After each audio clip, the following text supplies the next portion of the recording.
السلام علیکم. Good to have you at Urdu audio books.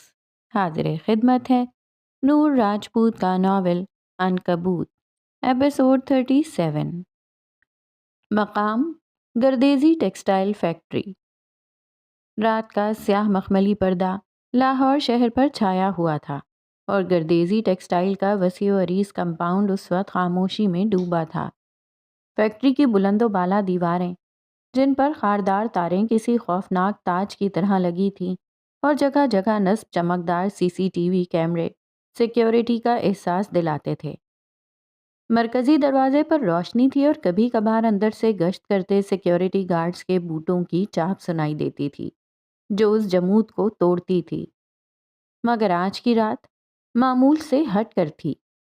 Factory کی پچھلی دیوار، جو شہر کی گہما گہمی سے دور ایک ویران صنعتی پٹی سے ملتی تھی اور نسبتاً کم روشن تھی، آج دو نامعلوم سایوں کا ہدف تھی.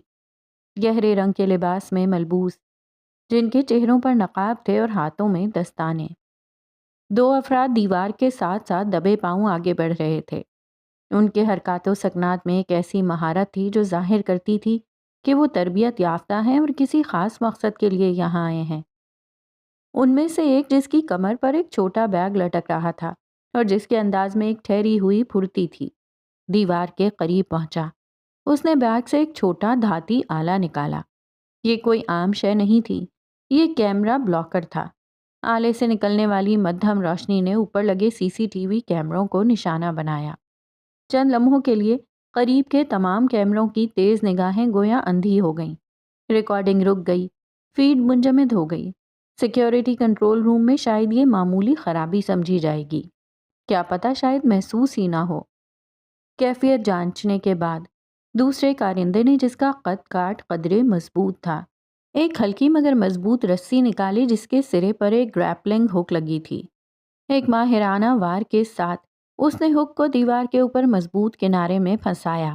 ہک نے اپنی جگہ بنائی اور اس نے آہستگی سے رسی کو کھینچ کر اس کی مضبوطی کو پرکھا.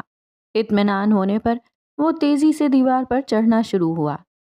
خاردار تاروں کے قریب پہنچ کر اس نے موٹے کپڑے کا ایک ٹکڑا نکالا جسے احتیاط سے تاروں کے اوپر رکھا اور بغیر زخمی ہوئے پار اتر گیا. اوپر پہنچ کر اس نے اپنے ساتھی کی طرف ہاتھ بڑھایا اور چند ہی لمحوں میں دوسرا کارندہ بھی فیکٹری کے اندر موجود تھا. اندر قدم رکھتے ہی ان کی حرکات مزید محتاط ہو گئیں. فیکٹری کے اندرونی حصے میں بھی گارڈز گشت پر تھے، مگر یہ کارندے فیکٹری کے لے آؤٹ اور گارڈز کی گشت کے معمولات سے واقف تھے. وہ سائے کی طرح اندھیرے کونوں، مشینوں کے ڈھیروں کے پیچھے اور کیمروں کے بلائنڈ اسپاٹ سے ہوتے ہوئے ان راستوں سے گزر رہے تھے جہاں گارڈز کی آمد و رفت کم تھی. ان کے قدموں میں کوئی آواز نہیں تھی، ان کی سانسیں بھی گویا تھم سی گئی تھیں. ان کا ہدف واضح تھا، فیکٹری کے گودام، جہاں روئی کے نرم آتش گیر ڈھیر، رنگ برنگے دھاگوں کے بنڈل اور تیار شدہ کپڑے کے تھان آسمان سے باتیں کر رہے تھے. یہ جگہیں آگ پکڑنے کے لیے سب سے زیادہ حساس تھیں. گوداموں تک پہنچ کر انہوں نے اپنے ساتھ لائے ہوئے کنستروں سے ایک خاص تیز بو والا مایا خاموشی سے نکالنا شروع کیا. یہ آتش گیر مادہ تھا جو ہوا میں تیزی سے تحلیل ہو کر اپنی بو پھیلا رہا تھا. انہوں نے اس مائع کو روئی کے ڈھیروں کی گہرائیوں میں، دھاگوں کے بنڈلوں کے بیچ اور کپڑے کے تھانوں پر چھڑکا. ان کا مقصد صرف آگ لگانا نہیں تھا بلکہ اسے تیزی سے پھیلانا تھا. انہوں نے اس بات کا یقین کیا کہ مایا ایسی جگہوں پر ڈالا جائے جہاں سے شعلے بلند ہونے میں دیر نہ لگے. فوری طور پر چنگاری دکھانے کے بجائے انہوں نے ایک چال بازی کا مظاہرہ کیا. انہوں نے مختلف مقامات پر چھوٹے بیٹری سے چلنے والے آلات نصب کیے. یہ ٹائمر ڈیوائسز ایک مخصوص وقت کے بعد چنگاری پیدا کرنے کے لیے سیٹ کیے گئے تھے. مقصد واضح تھا، انہیں جائے وقوع سے دور جانے کا مکمل موقع ملنا چاہیے. انہوں نے ایک یا دو نہیں بلکہ متعدد گوداموں اور پروڈکشن ایریا کے حساس حصوں میں یہ آلات نصب کیے تاکہ آگ ایک جگہ سے نہیں، کئی جگہوں سے بیک وقت بھڑکے اور اس پر قابو پانا ناممکن ہو جائے. اپنا کام مکمل کرنے کے بعد ان کے قدم تیزی سے مڑے، اسی راستے سے، اسی خاموشی اور پھرتی سے جس طرح وہ اندر آئے تھے. وہ واپس باہر نکل گئے. دیوار پھلانگ کر وہ باہر کی تاریکی میں ایسے غائب ہوئے جیسے کبھی موجود ہی نہیں تھے۔ گردیزی ٹیکسٹائل کا وسیع کمپاؤنڈ ایک بار پھر خاموشی اور سکون میں ڈوبا ہوا تھا، مگر یہ سکون عارضی تھا۔ ان کے جانے کے کچھ دیر بعد فیکٹری کے اندر جہاں سناٹا پہلے سے گہرا ہو گیا تھا، پہلے ایک مدھم سی چنگاری اٹھی، پھر ایک چھوٹا سا شعلہ بھڑکا، پھر دوسری جگہ، تیسری جگہ ٹائمر ڈیوائسز اپنا کام دکھا رہی تھیں۔ روئی اور کپڑے جیسے آتش گیر مواد کی بدولت آگ نے لمحوں میں شدت پکڑی۔ چھوٹے چھوٹے شعلے دیو ہیکل انگاروں میں بدلنے لگے۔ دھوئیں کے کالے گھومتے ہوئے بادل فیکٹری کی چھتوں سے اٹھ کر رات کے آسمان پر پھیلنے لگے۔ کچھ دیر بعد جب آگ کی تپش اور دھوئیں کے بادل سیکیورٹی گارڈز اور اسموک ڈیٹیکٹرز تک پہنچے تو فیکٹری کے سائرن گونج اٹھے۔ ان کی خوفناک چیخ نے رات کے سکون کو پارا پارا کر دیا۔ کمپاؤنڈ میں افراتفری پھیل گئی، گارڈز بھاگ دوڑ کرنے لگے۔ نیند سے بیدار ہونے والے مزدور اور انتظامی عملہ بھی فیکٹری کی طرف لپکے۔ انہوں نے آگ بجھانے والے آلات استعمال کرنے کی ناکام کوشش کی، مگر آگ کا پھیلاؤ ان کے بس سے باہر تھا۔ ہر گزرتے لمحے کے ساتھ شعلے بلند ہو رہے تھے اور دھوئیں کے بادل گھنے ہوتے جا رہے تھے۔ فائر بریگیڈ کو اطلاع دی گئی، مگر جب تک وہ پہنچتی، گردیزی ٹیکسٹائل کا ایک بڑا حصہ جہنم کا منظر پیش کر رہا تھا۔ عمارت کی کھڑکیوں سے آگ کے شعلے باہر نکل رہے تھے اور اندر سے آنے والی کرکری آوازیں تباہی کا اعلان کر رہی تھیں۔ اسی وقت شہر کے دوسرے کنارے پر رئیس مینشن کے وسیع کمرے میں رئیس اورنگزیب ایک کرسی پر بیٹھا تھا۔ اس کی جیکٹ اتر چکی تھی، شرٹ کے اوپری کئی بٹن کھلے ہوئے تھے، بال بکھرے جبکہ انگلیوں میں دبا سگار دھواں دھواں ہو رہا تھا۔ اس کے گرد خاموشی تھی، مگر ذہن میں ابھرنے والی چیخیں آج بھی واضح تھیں۔ یہ سالوں پہلے کی تھیں، جو آج تک نہیں گئی تھیں، مگر اس کے کان اپنے فون کی گھنٹی کے منتظر۔ اس کا چہرہ پرسکون تھا، مگر آنکھوں میں ایک غیر معمولی چمک تھی۔ بالآخر فون کی گھنٹی بجی۔ اس نے ایک لمحے کو توقف کیا اور پھر کال ریسیو کی۔ دوسری طرف اس کے کارندے کی آواز تھی، سرسراتی ہوئی مگر فتح کے احساس سے پر۔ جشن کا آغاز ہو چکا ہے۔ اس کے چہرے پر ایک پراسرار شفاف مسکراہٹ پھیل گئی۔ اس نے فون بند کیا اور سگار کا کش لینے کے بعد اسے ایشٹرے میں رکھتے ہوئے وہ اٹھ کر دیوار گیر کھڑکی میں آ کھڑا ہوا۔ ایک نظر جگمگاتے شہر کو دیکھا اور پھر آسمان کی جانب رخ کیا۔ مال کا بدلہ مال، آگ کا بدلہ آگ۔ اس کے دشمن کی معاشی کمر توڑنے کا پہلا مرحلہ کامیابی سے ہمکنار ہوا تھا۔ آگ کے شعلے جو اس وقت گردیزی ٹیکسٹائل کو نگل رہے تھے، اسے اپنی فتح کے جشن کی پہلی لہر محسوس ہو رہے تھے، جبکہ دوسری جانب فون کرنے والے کارندے نے اپنے چہرے سے ماسک اتار دیا اور رخ موڑ کر فیکٹری کو دیکھا۔ گردیزی ٹیکسٹائل کے شعلوں میں اس کے چہرے پر کچھ واضح ہوا، ایک نشان، ہاں، بائیں گال پر موجود وہ ٹانکوں کا واضح نشان۔ وقت اگلا دن صبح، مقام منار فیشن کمپنی، ویٹنگ ایریا اور بالائی ہال۔ فجر اپنے آفس سے باہر نکلی۔ آج کا دن خاصا مصروف تھا۔ گردیزی ٹیکسٹائل میں آتش زدگی کی خبریں ہر طرف تھیں اور ان کے اپنے پروجیکٹس، خاص طور پر نئے ٹینڈر کا کام، توجہ کا مرکز تھا۔ وہ کسی ضروری کام کے سلسلے میں آفس سے نکل کر ویٹنگ ایریا کی جانب بڑھی، جو وسیع و عریض اور نہایت نفاست سے سجا ہوا تھا۔ جدید آرٹ پینٹنگز دیواروں کی زینت تھیں اور مختلف مجسمے کونوں میں رکھے تھے۔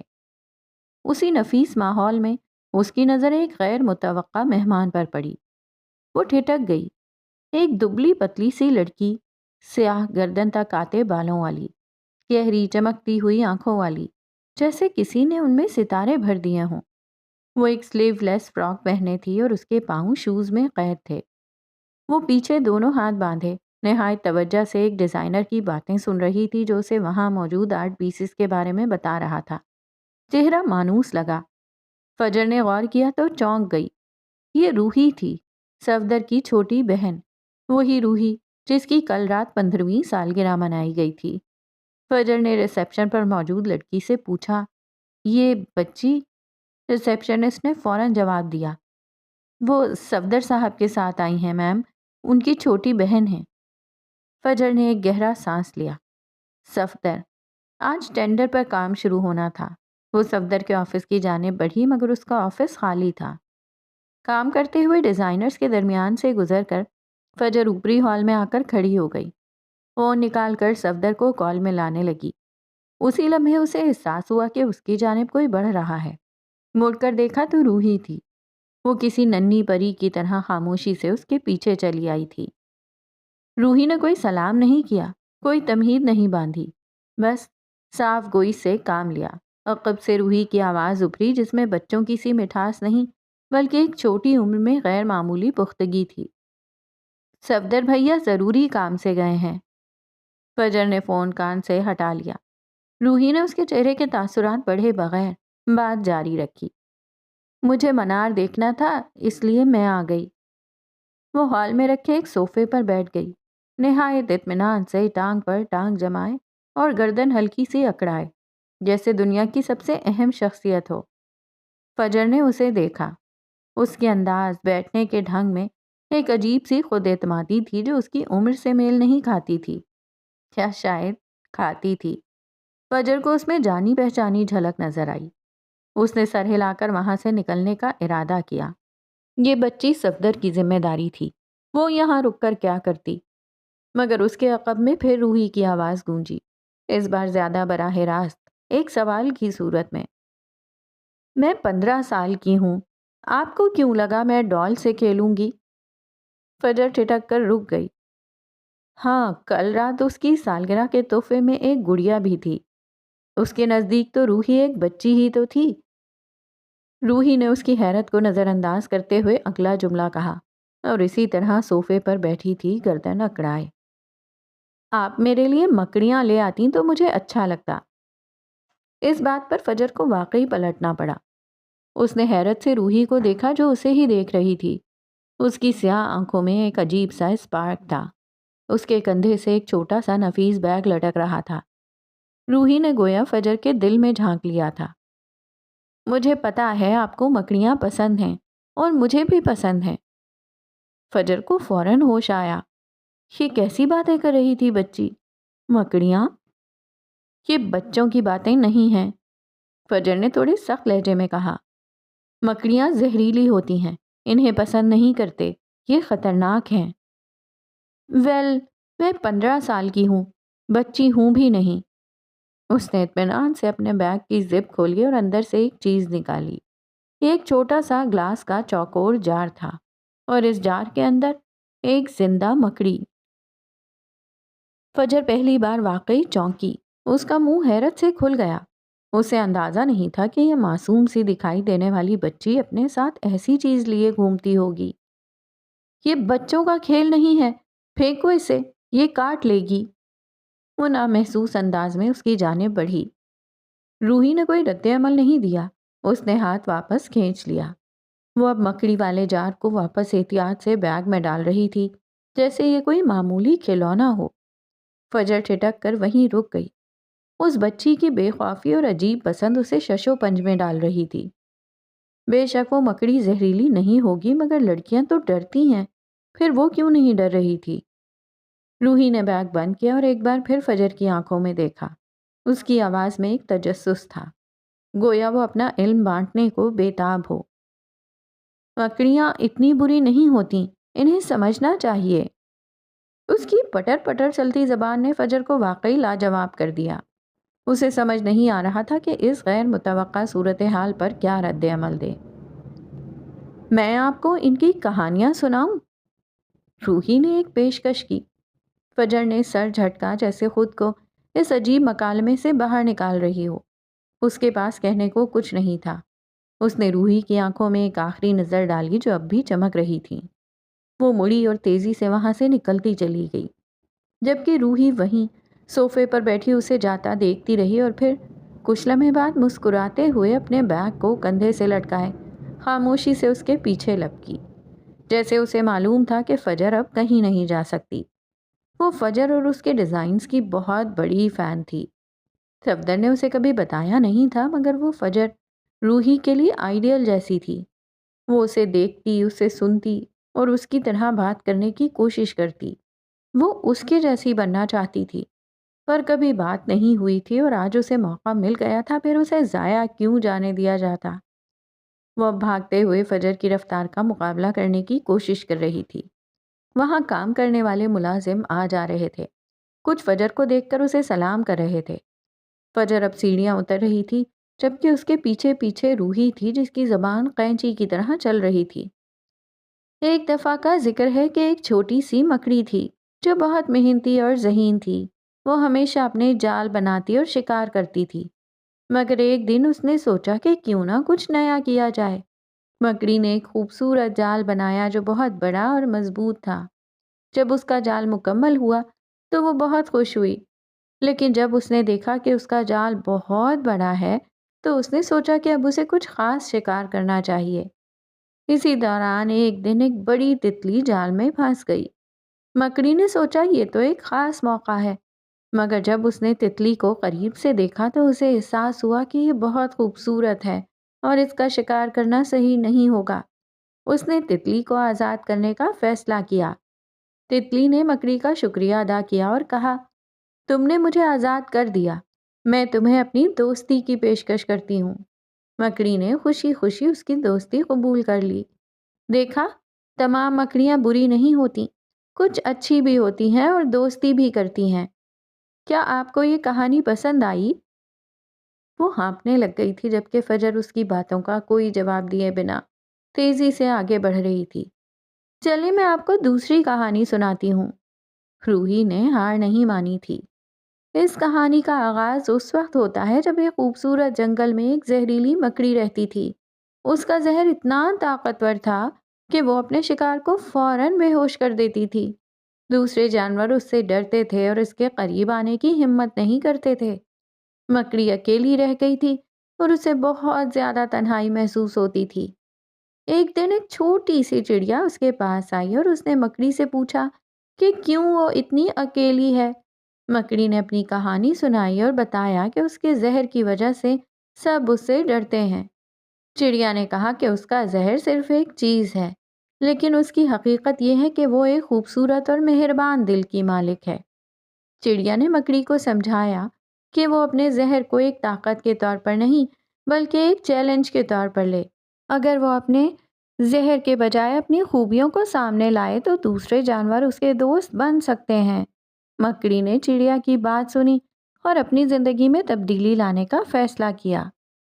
اس کے بعد مکڑی نے اپنے زہر کا استعمال صرف اپنے دفاع کے لیے کیا اور دوسرے جانوروں کے ساتھ دوستی کرنے کی کوشش کی۔ آہستہ آہستہ دوسرے جانوروں نے اس کی حقیقی خوبیوں کو دیکھا اور وہ سب اس کے دوست بن گئے۔ آخر کار مکڑی نے جان لیا کہ دوستی اور محبت کی طاقت زہر سے کہیں زیادہ اہم ہے۔ یہ کہانی ہمیں سبق دیتی ہے کہ ہمیں اپنی خوبیوں پر توجہ دینی چاہیے اور دوسروں کے ساتھ محبت اور دوستی سے پیش آنا چاہیے، چاہے ہمارے پاس کچھ خاص ہو یا نہ ہو۔ اس کی پٹر پٹر چلتی زبان ایک دم رک گئی جب فجر نے اپنے آفس کے سامنے پہنچ کر پلٹ کر اسے دیکھا۔ روحی کی رنگت سرخ پڑ چکی تھی۔ وہ فجر کو دیکھ کر مسکرائی، آنکھوں کی چمک مان نہیں پڑی تھی۔ وہ کمر پر ہاتھ باندھے کھڑی تھی اور فجر کو ہی دیکھ رہی تھی۔ یہ سب جھوٹی کہانیاں ہیں، اب اصلی کہانی سنو، فجر نے قدرے سرد لہجے میں کہا۔ ایک دن ایک خوبصورت تتلی اپنے رنگ برنگے پروں کے ساتھ باغ میں اڑ رہی تھی۔ وہ پھولوں کے درمیان چہل قدمی کر رہی تھی اور اپنی خوبصورتی کا لطف اٹھا رہی تھی، لیکن اس باغ کے ایک کونے میں ایک چالاک عنکبوت چھپا ہوا تھا۔ اس نے تتلی کو دیکھا اور سوچا کہ یہ ایک اچھا موقع ہے۔ عنکبوت نے اپنے جال کو بہت ہی مہارت سے بچھایا۔ اس نے جال کو پھولوں کے درمیان اس طرح لگایا کہ تتلی کو اس کے قریب آنے کا پتہ نہ چلے۔ جب تتلی پھولوں کے قریب آئی تو اس نے محسوس نہیں کیا کہ وہ خطرے میں ہے۔ تتلی جب جال کے قریب پہنچی تو اچانک عنکبوت نے اپنی تیز رفتار سے جھپٹا مارا۔ تتلی کو جال میں پھنسنے کا احساس ہوا، لیکن اس وقت تک بہت دیر ہو چکی تھی۔ عنکبوت نے اپنی طاقتور ٹانگوں سے تتلی کو پکڑ لیا اور اسے جال میں جکڑ دیا۔ تتلی نے اپنی جان بچانے کی کوشش کی، لیکن عنکبوت کی چالاکی اور جال کی مضبوطی نے اسے روک دیا۔ آخر کار عنکبوت نے تتلی کو اپنے شکار کے طور پر استعمال کیا اور اپنے پیٹ کی بھوک مٹائی۔ اس نے رک کر روحی کے تاثرات کو دیکھا جو آنکھیں پھاڑے اسے سن رہی تھی۔ یہ کہانی ہمیں سکھاتی ہے کہ کبھی کبھار خوبصورتی کے پیچھے خطرہ چھپا ہوتا ہے اور ہمیں ہمیشہ محتاط رہنا چاہیے۔ اس لیے اب جاؤ یہاں سے۔ اگلے ہی پل اس نے آفس میں داخل ہوتے دروازہ بند کر لیا۔ روحی وہیں کھڑی رہ گئی۔ اس کے ہونٹوں پر شریر سی مسکراہٹ تھی۔ چلو کسی بہانے ہی صحیح بات چیت تو ہوئی۔ وہ یوں ہی پیچھے ہاتھ باندھے وہاں سے پلٹ گئی۔ رات کافی ہو چکی تھی۔ منار کی کئی منزلہ عمارت گہری تاریکی میں ڈوبی تھی سوائے ایک کمرے کے۔ یہ اسٹوڈیو تھا۔ اندر سے آتی روشنی رات کے پچھلے پہر میں کسی جزیرے جیسی لگ رہی تھی۔ باہر سڑک پر اکا دکا گاڑیوں کے گزرنے کی آواز آتی تھی اور مرکزی دروازے پر موجود گارڈ کی کھانسی۔ باقی ہر طرف سناٹا تھا۔ اندر فجر کام میں منہمک تھی۔ اس نے بالوں کو سرسری طور پر کھلا چھوڑ رکھا تھا۔ ایک سادہ سا کریم رنگ سوٹ پہنے جس کا ٹراؤزر کسی بیگی پینٹ جیسا تھا اور گھٹنوں سے اوپر آتی کھلی شرٹ پہنے کھلے بالوں میں چشمہ سجائے وہ مصروف سی پیاری لگ رہی تھی۔ پاؤں میں آرام دہ لوفرز تھے اور اسکارف اس نے اتار کر ایک جانب رکھا ہوا تھا۔ وہ پتلوں پر سجے کاسٹیومز کو دیکھ رہی تھی۔ ہاتھ میں پکڑے نوٹ پیڈ پر کچھ نوٹ کرتی جا رہی تھی۔ کاسٹیوم تقریباً تیار تھے۔ جلد ان کا فوٹو شوٹ تھا اور وہ معمولی تبدیلیاں چاہتی تھی، اس لیے نوٹ کر رہی تھی۔ اس کا ارادہ تھا کہ یہ کام ختم کر کے ہی نکلے گی چاہے کتنی ہی دیر ہو جائے، اس لیے پوری توجہ کام پر تھی۔ تبھی اچانک اسے باہر آواز سنائی دی، کسی چیز کے گرنے کی، ایک غیر معمولی آواز۔ اس کا دل دھک سے رہ گیا۔ رات کے اس پہر ایک خالی عمارت میں ایسی آواز! وہ زخموں اور خطروں کو دور سے سونگھ لیتی تھی۔ اس پل اسے عجیب سا احساس ہوا، جیسے کچھ غلط ہو، بہت غلط۔ اس کے جسم میں سنسنی دوڑ گئی۔ وہ کچھ پل سانس روکے ہاتھ میں پکڑا پین تھامے دروازے کی جانب دیکھتی رہی۔ اسٹوڈیو کا دروازہ آدھا کھلا تھا۔ باہر گہرا سایہ تھا اور تبھی آواز دوبارہ آئی، اس بار قدرے واضح، جیسے کوئی بھاری شے پھینکی گئی ہو۔ اس کا دل بری طرح دھڑک اٹھا۔ اس خاموشی میں یہ آوازیں الارم بجا رہی تھیں۔ کیا گارڈ اندر آیا تھا؟ مگر وہ آواز تو کسی چیز کے گرنے کی تھی، قدموں کی نہیں۔ اس نے نوٹ بک وہیں پتلوں کے قریب رکھی۔ آہستہ سے، نہایت آہستہ سے اسٹوڈیو کا دروازہ مزید کھول کر باہر قدم رکھا۔ یہ نچلی منزل تھی۔ وسیع ہال خالی تھا۔ اسٹوڈیو کی روشنی کی وجہ سے اندرونی حصہ اور بھی زیادہ تاریک لگ رہا تھا۔ ہلکا اندھیرا تھا جس میں صوفوں، میزوں اور آرٹ پیسز کے مبہم سائے کسی عجیب و غریب مخلوق جیسے دکھائی دے رہے تھے۔ اس کا دل دھک دھک کر رہا تھا۔ ہر طرف گہری خاموشی تھی، ایسی خاموشی جو چیخ رہی تھی۔ اس کے قدموں کی چاپ بھی اسے بہت بلند سنائی دے رہی تھی۔ وہ مزید آگے بڑھی، قدم نہایت محتاط تھے۔ کون ہے؟ اس نے دھیمی کپکپاتی ہوئی آواز میں پوچھا جو ہال کی وسعت میں گم ہو کر رہ گئی۔ کوئی جواب نہیں آیا۔ گارڈ انکل، کوئی ہے؟ اس بار اس نے تھوڑی اونچی آواز میں پکارا۔ پھر وہی خوفناک خاموشی، صرف اس کے اپنے دل کی دھڑکن جو اسے اپنے کانوں میں سنائی دے رہی تھی۔ کیا گارڈز اپنی جگہ پر نہیں ہیں؟ کیا کچھ ہو گیا ہے؟ وہ چلتے ہوئے ایک راہداری تک پہنچی جو بڑی کھڑکیوں کی جانب جاتی تھی۔ راہداری کے قریب ایک میز رکھا تھا اور اس پر ایک چھوٹا سا مجسمہ رکھا تھا جو برونز اور ریزن کا بنا ہوا تھا اور ساتھ کئی فائلیں ترتیب سے رکھی تھیں۔ اس کی نظریں ہر طرف گھوم رہی تھیں، اندھیرے میں کسی بھی حرکت کو بھانپنے کی کوشش کر رہی تھیں۔ ساتھ والی کھلی کھڑکی سے ٹھنڈی ہوا کا ایک جھونکا اندر داخل ہوا۔ ہوا سے اس کے بال چہرے پر اڑے۔ چاند کی روشنی کھڑکی سے چھن کر اندر آ رہی تھی اور اس پل اس کا وجود اس مدھم پراسرار روشنی میں نہایا ہوا تھا۔ ایک لمحے کو اسے سکون کا احساس ہوا، مگر یہ سکون پل بھر کا تھا۔ اس سے پہلے کہ وہ کوئی اور حرکت کرتی، کچھ سوچتی، کوئی آواز نکالتی، اچانک اس کی گردن پر ایک ٹھنڈی سخت چیز کا لمس محسوس ہوا، پستول کی ٹھنڈی نوک، اور ساتھ ہی اس کے کان کے قریب ایک سرگوشی گونجی، پراسرار اور خطرناک، ہلنا مت ورنہ ماری جاؤ گی۔ اس کا سانس حلق میں اٹک گیا، جسم سن ہو گیا، وہ جم کر رہ گئی۔ صرف اس کے دل کی دھڑکن تھی جو اب طوفانی رفتار سے اس کے سینے میں ہتھوڑے مار رہی تھی۔ وہ اکیلی تھی اس تاریک خاموش عمارت میں، ایک نامعلوم خطرے کی زد پر۔ اس کی پشت پر پستول کی ٹھنڈی سخت نوک محسوس ہو رہی تھی۔ دماغ میں خطرے کی گھنٹی بج اٹھی تھی مگر جسم منجمد ہو گیا تھا۔ وہ پتھر کی مورتی کی طرح ساکت کھڑی رہی، آنکھیں اندھیرے میں مبہم سائے تلاش کر رہی تھیں۔ اس کے کان کے قریب وہی پراسرار دبی دبی مگر زہر آلود آواز گونجی۔ اس بار آواز میں ایک تلخ تمسخر تھا۔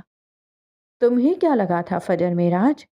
تمہیں کیا لگا تھا تم دوسروں کو برباد کر کے خود آباد ہو جاؤ گی؟ اس کی پیشانی پر پسینے کے قطرے چمک اٹھے۔ باوجود اس کے کہ کھلی کھڑکی سے آتی ہوا خنکی دے رہی تھی، خوف کی ایک شدید لہر اس کے پورے وجود میں دوڑ گئی۔ مگر عجیب بات یہ تھی کہ اس خوف کے باوجود اس کا تربیت یافتہ دماغ تیزی سے کام کر رہا تھا۔ وہ جانتی تھی کہ مزاحمت بیکار تھی، چیخنے کا کوئی فائدہ نہیں۔ واحد راستہ بات کرنا تھا، وقت حاصل کرنا، صورتحال کو سمجھنا۔ اس نے بمشکل اپنی کانپتی ہوئی آواز پر قابو پایا۔ الفاظ حلق سے بمشکل باہر نکلے۔ کون ہو تم؟ پستول کی نوک ہلکی سی دبی، جیسے یہ سوال حملہ آور کو پسند آیا ہو۔ ایک دھیمی سرد ہنسی سنائی دی، ایسی ہنسی جس میں کوئی خوشی نہیں تھی، صرف انتقام کی آگ تھی۔ کون؟ آواز گونجی۔ میں تمہارے ماضی کا وہ برا سایہ ہوں جسے تم نے پیچھے چھوڑ دیا تھا، جسے تم بھول گئی تھی۔ مگر سائے کبھی پیچھا نہیں چھوڑتے فجر معراج، خاص طور پر وہ جو تمہاری اپنی ہی غلطیوں کے سائے ہوں۔ ماضی کا سایہ؟ اس کا ذہن تیزی سے اپنے کاروباری معاملات، اپنے فیصلے، اپنے مقابلے دار سب کو کھنگالنے لگا، مگر کوئی چہرہ واضح نہیں ہو رہا تھا۔ کیوں آئے ہو یہاں؟ اس نے اگلا سوال کیا۔ آواز اب قدرے مستحکم تھی۔ وہ اس میں خوف اب بھی موجود تھا۔ آواز میں اب کوئی دباؤ نہیں تھا، وہ براہ راست شفاف اور خطرناک تھی۔ کیوں آیا ہوں؟ تمہیں ختم کرنے آیا ہوں، تمہاری کہانی ختم کرنے۔ یہ سب، یہ منار فیشن کمپنی، تمہاری ساری محنت سب خاک میں ملانے۔ اس کے لہجے میں ایسی نفرت تھی کہ فجر کی ریڑھ کی ہڈی میں سنسنی دوڑ گئی۔ میری کہانی؟ اس نے دہرایا۔ میں نے کسی کا کیا بگاڑا ہے؟ میں نے کسی کو جان بوجھ کر نقصان نہیں پہنچایا۔ ضروری نہیں کہ نقصان جان بوجھ کر ہی ہو، آواز نے اس کی بات کاٹی۔ تمہارے فیصلے، تمہاری چالیں، تمہاری بے رحمانہ بزنس پالیسیاں، انہوں نے کسی کی دنیا اجاڑ دی ہے، کسی کا سب کچھ چھین لیا ہے، کسی کو زندہ درگور کر دیا ہے۔ اس کی آنکھوں کے سامنے اندھیرا چھا رہا تھا، خوف اور الجھن کا اندھیرا۔ اسے یاد نہیں تھا کہ اس نے ایسا کیا کیا تھا۔ مقابلے داری سخت ہوتی ہے، مگر کیا اس نے کسی کو اس حد تک تباہ کر دیا تھا کہ وہ اس طرح انتقام پر اتر آئے؟ میں نہیں جانتی تم کس کی بات کر رہے ہو۔ جلد جان جاؤ گی، آواز کی گہرائی، یا شاید تمہیں جاننے کا موقع ہی نہ ملے۔ پستول کی نوک گردن پر قدرے زیادہ دبی۔ فجر کو لگا اس کی سانس رک جائے گی۔ ٹھنڈے لوہے کا لمس موت کی طرح محسوس ہو رہا تھا۔ ہوا کا ٹھنڈا جھونکا اب کسی سرد ہاتھ کی طرح لگ رہا تھا جو اسے چھو کر بتا رہا تھا کہ یہ رات اس کی آخری ہو سکتی ہے۔ تم غلط فہمی کا شکار ہو، اس نے ہمت کر کے کہا۔ اس سب کا کوئی فائدہ نہیں، پولیس تمہیں ڈھونڈ نکالے گی۔ حملہ آور پھر ہنسا۔ پولیس؟ جب تک پولیس یہاں پہنچے گی بہت دیر ہو چکی ہوگی فجر معراج، تمہارا انجام لکھا جا چکا ہوگا۔ فجر نے تھوک نگل کر گلا تر کیا۔ تمہارا وقت ختم ہو گیا۔ آواز حتمی تھی، اس میں اب کوئی شرارتاً لہجہ نہیں تھا، صرف سنگ دلی تھی۔ اب صرف حساب چکانا ہے، جو تم نے دوسروں سے چھینا وہ میں تم سے چھینوں گا، تمہاری زندگی۔ اس پل فجر کو لگا جیسے اس شخص سے مزید بات کرنا شاید بے سود تھا۔ یہ کوئی سمجھدار انسان نہیں، کوئی انتقام کی آگ میں جلتا ہوا دشمن تھا۔ اس کی نظریں تیزی سے اندھیرے میں کوئی راستہ، کوئی بچاؤ کا ذریعہ تلاش کرنے لگیں۔ اس کا دل زور زور سے دھڑک رہا تھا، گویا سینہ توڑ کر باہر نکل آئے گا۔ گردن پر موجود ٹھنڈی نوک اسے مسلسل موت کا احساس دلا رہی تھی۔ اندھیرے ہال میں صرف چاند کی مدھم روشنی، ٹھنڈی ہوا کی سرسراہٹ، فجر کے دل کی دھک دھک اور اس پراسرار شخص کی سانسوں کی آواز سنائی دے رہی تھی، اور اس کے نتیجے میں گونجتے وہ الفاظ، تمہیں ختم کرنے آیا ہوں۔ وہ ایک ایسے خطرے کی زد میں تھی جسے وہ نہ دیکھ سکتی تھی، نہ پہچان سکتی تھی، صرف محسوس کر سکتی تھی۔ موت کا سرد احساس۔ اس کا دماغ ایک عجیب سی تیزی سے کام کرنے لگا۔ وہ جانتی تھی کہ اب اس کے پاس وقت بہت کم تھا۔ اس کا جسم ساکت تھا، پتھر کی طرح جمع ہوا، مگر دایاں ہاتھ نامحسوس انداز میں قریب رکھے میز پر موجود برونز کے مجسمے پر آ چکا تھا۔ حملہ آور اندھیرے میں یہ دیکھ نہیں پایا۔ ایک بھاری ٹھوس چیز تھی، ایک آخری امید، ایک آخری موقع۔ اس نے انگلیاں مجسمے پر مضبوطی سے جمائیں۔ پیچھے موجود شخص نے گویا اپنا فیصلہ کر لیا تھا۔ اس کی دبی دبی زہر آلود آواز حتمی تھی، تمہارا وقت ختم ہو گیا، اب صرف حساب چکانا ہے۔ اس کی گرفت سخت ہو رہی تھی، پستول کی نوک اس کی جلد میں چبھنے لگی تھی، انگلی ٹریگر پر جا رہی تھی۔ موت کا سرد پنجہ اسے جکڑنے کو تیار تھا۔ پھر فجر نے جبلتاً سر کو ایک طرف جھٹکنے کی کوشش کی، ایک آخری لمحے کی مزاحمت، مگر گرفت مضبوط تھی۔ اس سے پہلے کہ گولی چلتی، اس سے پہلے کہ اس کی زندگی کی کہانی ختم ہوتی، اس نے ایک ہیجانی اچانک حرکت کی۔ وہ ایک جھٹکے سے خود کو موڑا، دایاں ہاتھ پوری قوت سے بلند ہوا۔ اس نے ہاتھ میں پکڑا برونز اور ریزن کا وزنی مجسمہ پوری قوت سے پیچھے کھڑے شخص کے سر پر دے مارا۔ یہ وار انتہائی غیر متوقع تھا۔ حملہ آور درد سے کراہا، مگر وہ پوری طرح بے قابو نہیں ہوا۔ پستول ہاتھ سے چھوٹ کر اندھیرے میں گرا، مگر گرتے گرتے اس شخص نے فجر کے بازو کو جھٹکے سے پکڑ لیا۔ ایک لمحے کو دونوں میں کھینچا تانی شروع ہو گئی، مگر وہ رکی نہیں۔ اس کے اندر کا خوف ایک دم ایک صفاق افرید میں بدل گیا تھا۔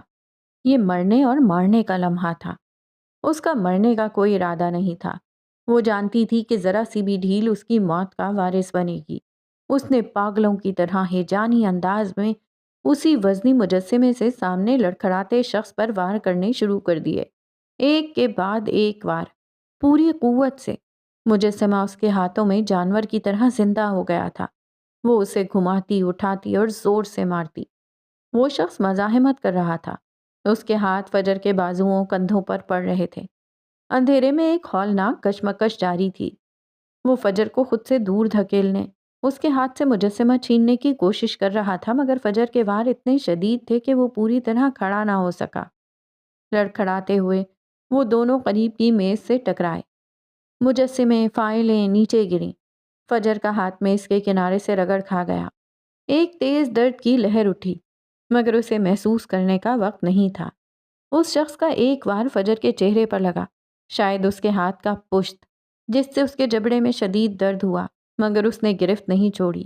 اس کی آنکھوں کے سامنے خون اتر آیا تھا، اور وہ اب وار کرتے ہوئے چلا رہی تھی۔ اس کی آواز خوف، غصے اور ملکیت کے احساس کا ایک خوفناک ملغوبہ تھی۔ یہ میری سلطنت ہے۔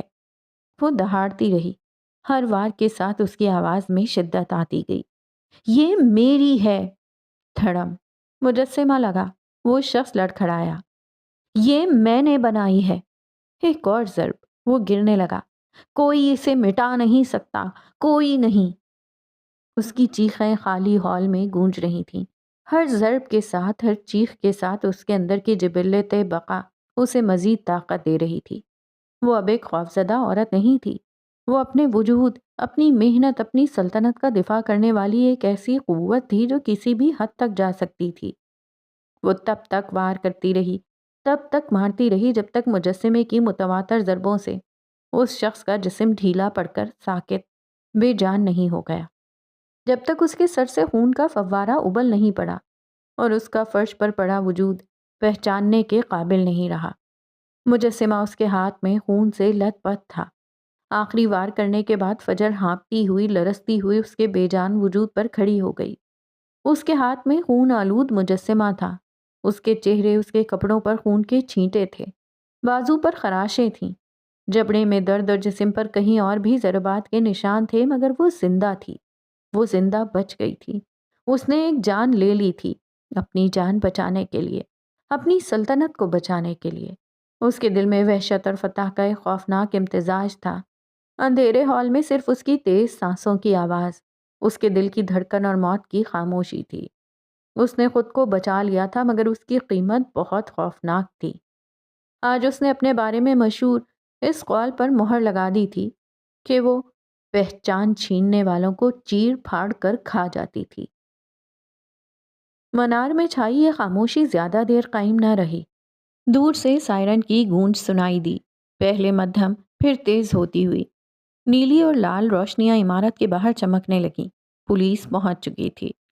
دروازے کھلے، وردی پوش اہلکار احتیاط سے اسلحہ سنبھالے اندر داخل ہوئے۔ ان کی طاقتور ٹارچ کی روشنیاں اندھیرے ہال میں ناچنے لگیں، سائے بھاگنے لگے۔ ایک روشنی فرش پر پڑے بے جان ڈھیر پر پڑی۔ ایک لمحے کو وہ رکے، ان کے چہروں پر حیرت اور پھر سنجیدگی آئی۔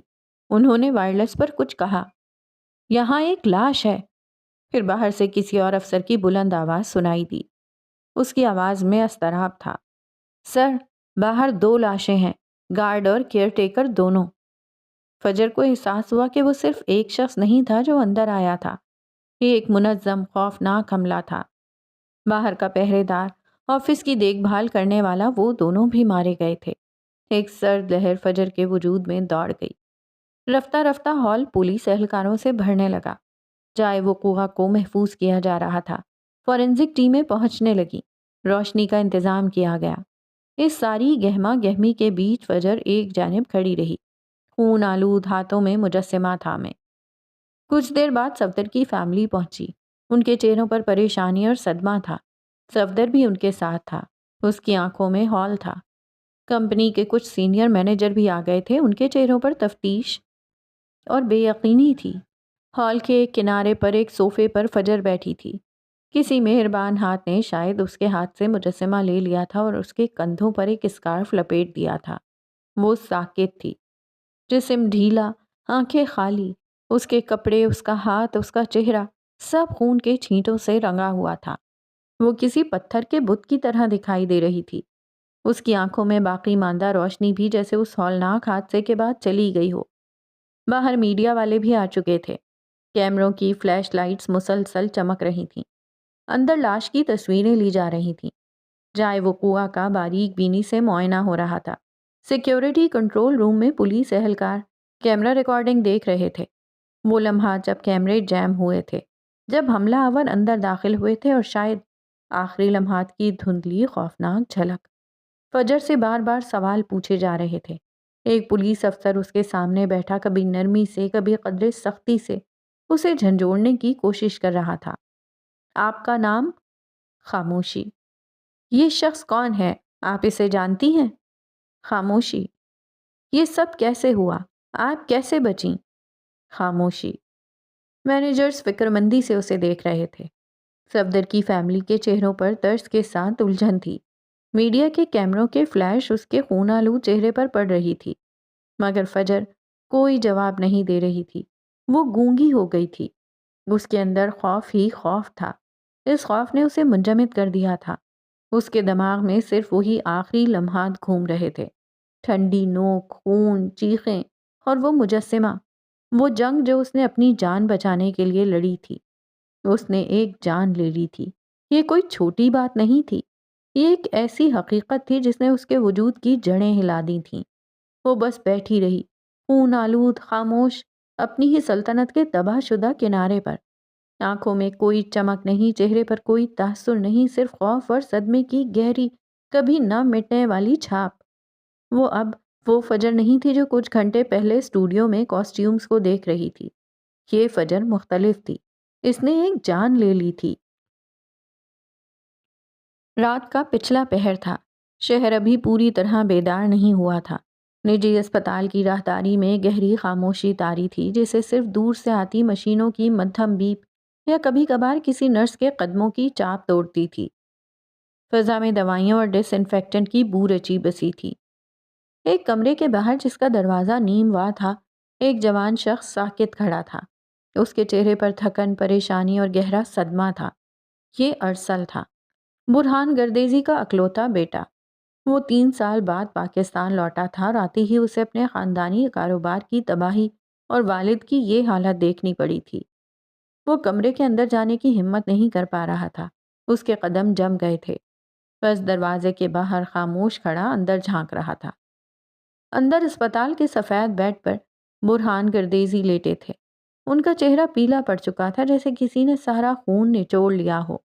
سانسوں کی رفتار دھیمی اور بے قاعدہ تھی۔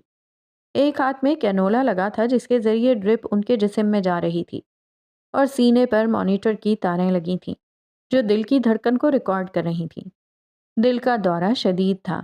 ڈاکٹرز کے مطابق یہ کسی گہرے صدمے کا نتیجہ تھا۔ گردیزی ٹیکسٹائل میں لگنے والی آگ کی خبر اور اس سے ہونے والے کروڑوں کے نقصان نے ان کے اعصاب کو بری طرح متاثر کیا تھا۔ وہ اپنی پوری زندگی کی محنت کو یوں ایک رات میں راکھ بنتے دیکھ کر یہ صدمہ برداشت نہ کر سکے۔ وہ لوگ لٹ گئے تھے۔ فیکٹری کی عمارت تباہ، خام مال اور تیار شدہ مال جل کر خاکستر، مشینیں پگھل گئیں، کروڑوں کی مالیت کا نقصان تھا، اور اس سے بڑھ کر مارکیٹ سے نئے پروجیکٹس کے لیے لیا گیا بھاری قرضہ۔ وہ سب کچھ اب محض کاغذ کا ٹکڑا رہ گیا تھا جس کے نیچے کچھ نہیں تھا۔ ارسل کے ذہن میں صرف چند گھنٹے پرانی خبریں گھوم رہی تھیں۔ آگ، فیکٹری تباہ، کروڑوں کا نقصان، قرضہ، نئے پروجیکٹس، سب خاک میں مل گیا تھا۔ اور پھر والد کو دل کا دورہ۔ اسے یہ سب کسی ڈراؤنے خواب جیسا لگ رہا تھا۔ ارسل کے لیے اس پر یقین کرنا مشکل تھا۔ ان کے والد برہان گردیزی لاہور کے بزنس حلقوں میں ایک نیک نام تھے، دیانتدار اور کامیاب شخص سمجھے جاتے تھے۔ انہوں نے تو کبھی کسی کا برا نہیں چاہا تھا، کبھی غلط کام نہیں کیا تھا۔ بچپن سے ارسل انہیں محنت اور اصول پسندی کی علامت سمجھتا آیا تھا۔ پھر ان کے ساتھ ایسا کیوں ہوا؟ ان کی محنت، ان کی وراثت، ان کا سب کچھ کیوں یوں ایک رات میں ختم ہو گیا؟ کیا یہ محض ایک حادثہ تھا یا اس کے پیچھے کچھ اور تھا؟ ارسل نہیں جانتا تھا۔ اسے اپنے والد کے ماضی کے فیصلوں کی خبر نہیں تھی۔ وہ نہیں جانتا تھا کہ بزنس کی دنیا میں کبھی کبھی آگے بڑھنے کے لیے ایسے فیصلے بھی کرنے پڑتے ہیں جن کی قیمت آنے والے وقتوں میں چکانی پڑتی ہے۔ وہ نہیں جانتا تھا کہ اس کے باپ نے سالوں پہلے کیا کچھ کیا تھا، کیا وعدے توڑے تھے، کس کس کو پیچھے چھوڑ کر آگے بڑھے تھے۔ وہ نہیں جانتا تھا کہ جو بیج کل بوئے گئے تھے آج وہ انتقام کی آگ بن کر فصل کی طرح سامنے آ رہے تھے۔ وہ نہیں جانتا تھا کہ یہ آگ محض ایک حادثہ نہیں تھی، یہ کسی کا نہایت شفاق اور سوچا سمجھا انتقام تھا، ایک ایسا انتقام جس کی بنیاد برہان گردیزی نے خود اپنے ہاتھوں سے رکھی تھی۔ ارسل وہیں کھڑا رہا، اسپتال کی راہداری کی خاموشی اور اندر کمرے میں مشینوں کی مدھم بیپ کے شور کے درمیان وہ اپنے والد کے تکلیف زدہ پیلے چہرے کو دیکھتا رہا۔ ان کے سینے پر دل کے مانیٹر پر بنتی لہریں ان کی زندگی کا حساب دے رہی تھیں۔ ارسل کے دل میں دکھ تھا، غصہ تھا، اور ایک نہ سمجھ میں آنے والا سوال۔ کیا واقعی ان کے والد نے ایسا کچھ کیا تھا جس کی سزا آج انہیں اس طرح مل رہی ہے؟ کیا کامیابی واقعی اتنی بے رحم ہوتی ہے؟ وہ نہیں جانتا تھا، اور فی الحال اسے صرف اپنے والد کو بچانا تھا۔ باقی سب کچھ وہ بعد میں دیکھ لے گا۔ اس نے ایک لمبی سرد سانس لی اور آخرکار اپنے کمرے کے اندر قدم رکھا۔ اسپتال کی خاموشی میں ایک اور غمزدہ روح کا اضافہ ہو گیا تھا۔ صبح کا کوئی بے وقت پہر تھا۔ رات کی سیاہی آخری ہچکیاں لے رہی تھی اور آسمان پر ایک بے رنگ اداس روشنی پھیل رہی تھی۔ فجر کو صفدر کی گاڑی اس کے گھر کے گیٹ پر چھوڑ گئی۔ سڑک پر گہری خاموشی تھی، صرف درختوں میں چھپے پرندوں کی مدھم سی چہچہاہٹ سنائی دے رہی تھی جو اس رات کے ہال سے بے خبر تھے۔ راستے بھر صفدر نے اسے بہت کچھ کہا تھا، اس کا بازو تھپ تھپایا تھا، اسے مسلسل دیکھا تھا، تسلی دینے کی ناکام کوشش کی تھی۔ ریلیکس رہنا فجر، فکر مت کرنا، تم بچ گئیں، سب ٹھیک ہو جائے گا۔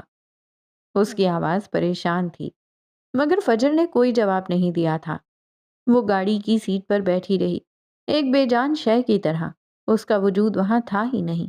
اس کا ذہن خالی تھا، یا شاید اتنا بھرا ہوا کہ اب کسی نئے لفظ، نئی سوچ یا نئے احساس کو قبول کرنے کو تیار نہیں تھا۔ وہ جیسے روبوٹ بن گئی تھی۔ آنکھیں سامنے جمی ہوئی تھی مگر ان کی پتلیاں کسی چیز پر مرکوز نہیں تھیں۔ اندر کا منظر، وہ ہولناک منظر ان پر جم گیا تھا۔ گھر خاموش تھا، ایک گہری بے خبر خاموشی۔ اماں اور ابا دونوں اپنے کمروں میں شاید گہری نیند سو رہے تھے۔ انہیں نہیں معلوم تھا کہ ان کی فجوں پر کیا بیتی ہے۔ باقی خالی گھر سائیں سائیں کر رہا تھا، ہر چیز اپنی جگہ تھی، مانوس پرسکون اور فجر کے لیے اجنبی۔ اس پرسکون ماحول میں اس کا وجود ایک بدنما داغ جیسا تھا۔ گارڈ نے گیٹ کھولا۔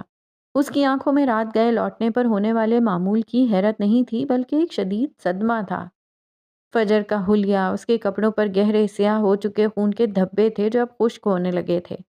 چہرے پر، گالوں پر، پیشانی پر خون کے چھینٹے تھے، یہاں تک کہ اس کے ریشمی بالوں کی لٹوں پر بھی خون لگا ہوا تھا جو صبح کی مدھم روشنی میں چمک رہا تھا۔ اس کا چہرہ پیلا پڑا ہوا تھا، ہونٹ سفید، مگر فجر نے اس کی حیرت کو نظر انداز کیا۔ وہ ایک روبوٹ کی طرح گاڑی سے نکلی اور خاموشی سے گھر کے اندر چلی گئی۔ اس کے قدم بھاری تھے جیسے سیسے کے بنے ہوں۔ ہال میں داخل ہوتے ہی گھر کی مانوس مگر اجنبی خوشبو نے اسے گھیرا جو اس کے کپڑوں سے آتی خون کی بو سے ٹکرا رہی تھی۔ وہ آہستہ آہستہ سیڑھیاں چڑھی، ہر سیڑھی ایک پہاڑ جیسی لگ رہی تھی۔ اس کے جوتوں کے نیچے سیڑھیوں سے آتی مدھم آواز بھی اسے کسی دھماکے کے جیسی سنائی دے رہی تھی۔ اوپر آ کر وہ سیدھے اپنے کمرے میں آئی۔ کمرے میں ہر چیز ویسی ہی تھی جیسی وہ چھوڑ کر گئی تھی، پرسکون، صاف ستھری۔ اس نے بغیر کسی توقف کے دروازہ بند کر لیا، جیسے دنیا کے شور، اپنی حقیقت اور باہر کی ہر چیز سے خود کو کاٹ لینا چاہتی ہو۔ کمرے میں ایک مدھم روشنی تھی، باہر کی نیم اجلی صبح کی روشنی کھڑکیوں سے چھن کر اندر آ رہی تھی، جس میں کمرے کے سائے مبہم دکھائی دے رہے تھے۔ کچھ دیر بعد وہ اپنے قدموں پر کھڑی آئینے کے سامنے تھی۔ کمرے کی ہلکی روشنی میں اس نے اپنے آپ کو دیکھا۔ یہ کون تھا؟ یہ عکس کس کا تھا؟ اس کا اپنا دلکش وجود جو ہمیشہ اس کی طاقت رہا تھا اس وقت خوفناک لگ رہا تھا۔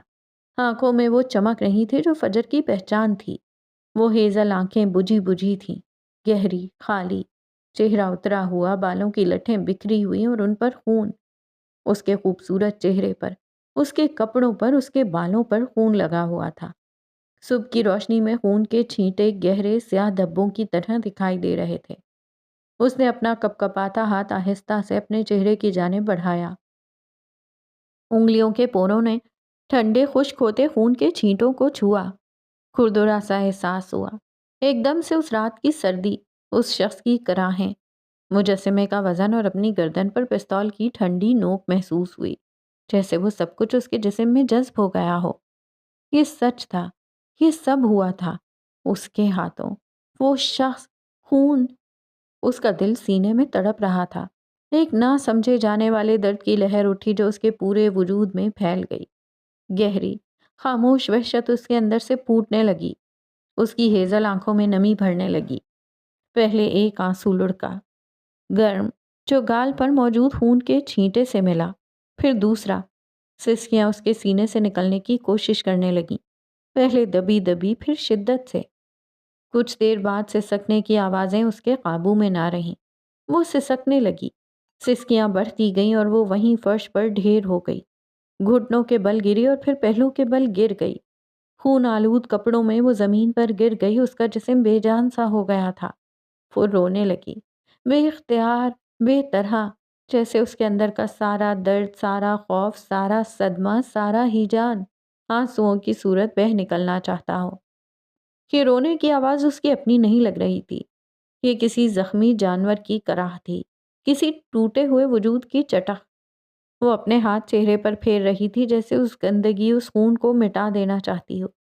وہ اپنے بال نوچ رہی تھی گویا اس رات کی یادوں کو جڑوں سے اکھاڑ پھینکنا چاہتی ہو۔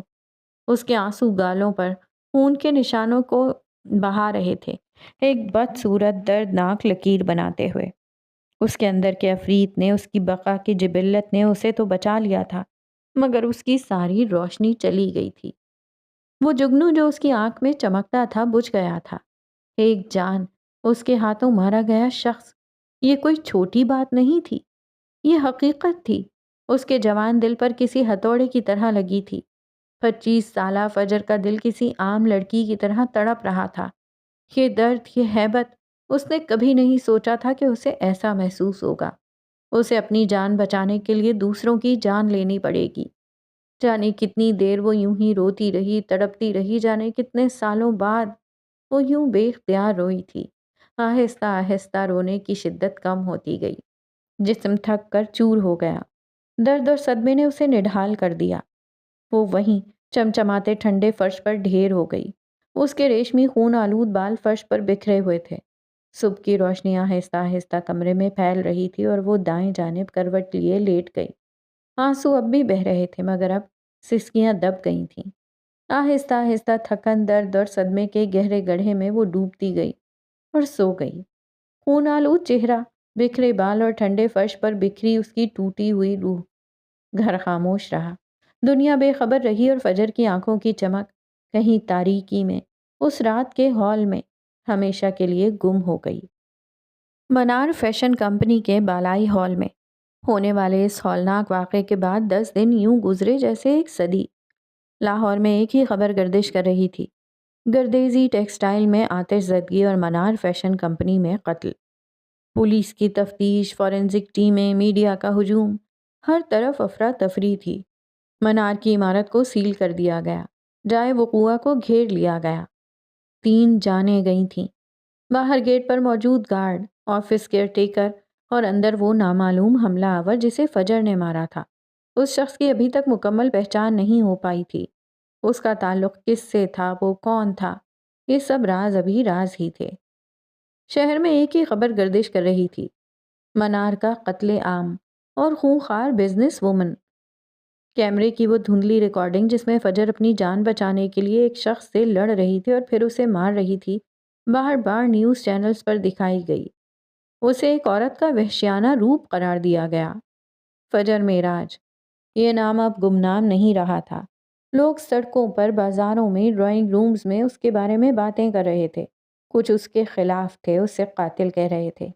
ایک ایسی عورت جو اپنے راستے میں آنے والے کو ختم کر دیتی ہے، تو کچھ اس کی حمایت میں تھے، اسے بزدل اور زندہ دل قرار دے رہے تھے۔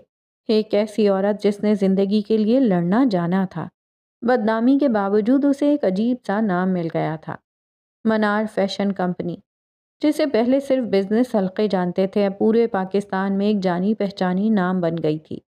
اس خوفناک حادثے نے انہیں بدنام کیا تھا، مگر ساتھ ہی غیر معمولی شہرت بھی دے دی تھی۔ ان 10 دنوں میں منار کو بہت نقصان ہوا۔ پولیس کی کارروائیوں کی وجہ سے کام بند رہا، کئی پروجیکٹس کینسل ہو گئے، جو معاہدے ہونے والے تھے وہ رک گئے، اور سب سے بڑھ کر 20% اسٹاف خوف یا کسی اور وجہ سے منار چھوڑ گیا۔ خالی دفاتر، بند کمرے، ایک گہرا سناٹا چھا گیا تھا۔ 10 دن بعد منار فیشن کمپنی دوبارہ کھل رہی تھی۔ فضا میں تناؤ اور بے یقینی تھی۔ عمارت پر پڑا داغ ابھی تازہ تھا۔ کانفرنس روم میں باقی ماندہ اسٹاف جمع تھے، designers, finance team, marketing team, photographers اور باقی سبھی شعبوں کے لوگ سب کرسیوں پر خاموش بیٹھے تھے۔ اس کی آنکھوں میں سوال تھے اور خوف۔ وہ نہیں جانتے تھے کہ اب کیا ہوگا۔ اور پھر وہ آئی، فجر معراج۔ وہ فجر جسے دنیا نے وحشی قرار دیا تھا، وہ فجر جس کی آنکھوں کی چمک کی مثالیں دی جاتی تھیں۔ وہ ہمیشہ کی طرح سادہ سے سوٹ میں تھی، بال ہلکی پونی میں قید تھے، چہرہ میک اپ کی کئی تہوں سے عاری تھا۔ بس ہونٹوں کو نرمانے کے لیے پھیکے گلابی رنگ کا لپ آئل لگا رکھا تھا، جو اس کے ہونٹوں کو ایک نازک کمزور سی رنگت دے رہا تھا۔ پھیکے گلابی رنگ کی کھلی اسکرٹ اور سفید بلاؤز میں وہ سر سے پاؤں تک سادگی میں قید تھی۔ پیروں میں آرام دہ سنیکرز تھے اور اسکارف گردن کے گرد ڈھیلا سا پڑا تھا۔ اس کے چہرے پر کوئی خاص تاثر نہیں تھا، وہ خوف، نہ غم، نہ غصہ، بس ایک گہرا سکون تھا، یا شاید خالی پن۔ اس رات کے بعد فجر نہیں روئی تھی۔ اس کے اندر کے عفریت نے، اس کی بقا کی جبلت نے اسے سمجھا دیا تھا کہ اس نے کچھ غلط نہیں کیا تھا۔ جو کچھ ہوا وہ ضروری تھا، یہ زندہ رہنے کی قیمت تھی۔ وہ آہستہ قدموں سے چلتی ہوئی اسٹیج پر آ کر کھڑی ہو گئی۔ ہال میں مکمل خاموشی چھا گئی، سب کی نظریں اس پر تھیں۔ اس نے ایک نظر پورے ہال پر موجود اپنے اسٹاف پر جار لی، ہر چہرے کو دیکھا۔ ان کی آنکھوں میں خوف، شک، ہمدردی اور کچھ میں عزم کی مدھم سی چمک تھی۔ فجر نے ایک گہرا سانس لیا، اس کی آواز دھیمی تھی مگر واضح اور پر اعتماد۔ کانفرنس روم کی خاموشی میں اس کی آواز گونجی، بقا کی جنگیں اتنی آسان نہیں ہوتیں۔ اس کی آواز میں ایک انوکھی گہرائی تھی جو اس رات کے تجربے سے آئی تھی۔ وہ بولتی رہی اور اس کے الفاظ کانفرنس روم کی فضا میں بکھرتے گئے۔ گزشتہ 10 دن ہم سب کے لیے بہت مشکل تھے۔ ہم نے بہت کچھ کھویا ہے، قیمتی جانیں، ہمارے ساتھی، اعتماد، شاید سکون بھی۔ عمارت پر داغ لگے، منار کے نام پر سوال اٹھے۔ بہت سے لوگ جو ہمارے ساتھ تھے وہ ہمیں چھوڑ گئے۔ ان کا خوف سمجھ میں آتا ہے، جو کچھ ہوا وہ خوفناک تھا۔ وہ ایک لمحے کو رکی اور پھر اس کی آواز میں ایک نئی لہر آئی، عزم اور طاقت کی۔ دنیا نے ہمیں مختلف نام دیے، میڈیا نے کہانیاں سنائیں، مجھے بھی ایک نام ملا، ایسا نام جنہیں سن کر شاید آپ کو بھی عجیب لگا ہو۔ لیکن میں آپ سے پوچھتی ہوں، طاقت کیا ہے؟ کیا طاقت صرف دوسروں کو گرانے میں ہے؟ کیا طاقت صرف جیت میں ہے؟ یا طاقت اس وقت ہوتی ہے جب آپ گر کر دوبارہ کھڑے ہوتے ہیں، جب آپ سب کچھ کھو کر بھی ہمت نہیں ہارتے، جب آپ اپنی جان بچانے کے لیے آخری حد تک جاتے ہیں؟ اس کی ہیزل آنکھوں میں ایک مدھم سی چمک لوٹی، جو کسی روشنی سے نہیں بلکہ اندر کی آگ سے آئی تھی۔ اس رات جو کچھ ہوا وہ خوفناک تھا، لیکن وہ بقا تھی، وہ زندہ رہنے کی ایک جنگ تھی۔ منار نے بھی ایک جنگ لڑی ہے، ہم سب نے، ہم لوگ جو آج یہاں بیٹھے ہیں۔ آپ وہ لوگ ہیں جنہوں نے اس جنگ میں میرا ساتھ دیا، جنہوں نے خوف کے باوجود بھاگنے کے بجائے یہاں رہنے کا فیصلہ کیا۔ آپ منار ہیں۔ اس کے الفاظ میں سحر تھا، وہ اپنے درد کو، اپنے خوف کو، اپنے تجربے کو الفاظ کا روپ دے رہی تھی، اور وہ الفاظ سننے والوں کے دل پر اثر کر رہے تھے۔ منار صرف ایک فیشن کمپنی نہیں ہے، یہ اینٹ گارے کی عمارت نہیں ہے، یہ ایک خواب ہے، یہ ایک ویژن ہے، ایک ایسی جگہ جہاں ہم نے اپنی محنت سے اپنی دنیا بنائی ہے۔ یہ دنیا جس پر حملہ ہوا، جس پر داغ لگے، لیکن جو ٹوٹی نہیں، جو سلامت ہے، جو آج بھی یہاں کھڑی ہے، کیونکہ آپ لوگ یہاں ہیں۔ اس کی آواز بلند ہونے لگی، اس میں قائدانہ روب اور جذبہ شامل ہو گیا۔ آج جب ہم دوبارہ یہاں جمع ہوئے ہیں تو ہم صرف دوبارہ کام شروع نہیں کر رہے، ہم یہ اعلان کر رہے ہیں کہ ہم ٹوٹے نہیں، ہم گر کر دوبارہ کھڑے ہوئے ہیں۔ ہم نے بقا کی جنگ لڑی اور ہم جیت گئے۔ پل بھر کو خاموشی چھا گئی۔ یہ حادثہ، یہ خوف، یہ اب ہماری کہانی کا حصہ ہے۔ یہ ہمیں کمزور نہیں، مضبوط بناتا ہے۔